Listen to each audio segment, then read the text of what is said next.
আসসালামু আলাইকুম বন্ধুরা, দেখো আজকে আমাদের মুরগির ঠোঁট কাটা হবে, সেই জন্য একটু বলেছি ভিডিও করি মা। তারপর ভিডিও করতেই তো শুরু করলাম। এই যে আমার মুরগি আজকে দিয়ে বয়স কত হলো,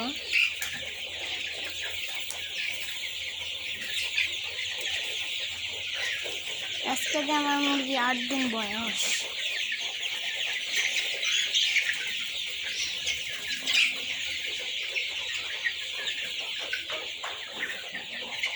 এই দেখুন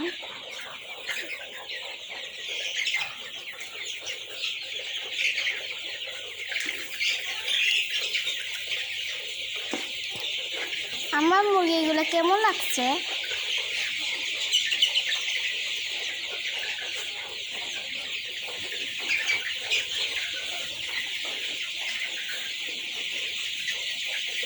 দেখুন গাছপালা এই যে আমাদের মুরগি, এখানে আমাদের এত দূর পর্যন্ত ঘিরে এখন ঠোঁট কাটবো। বাই বাই বন্ধুরা।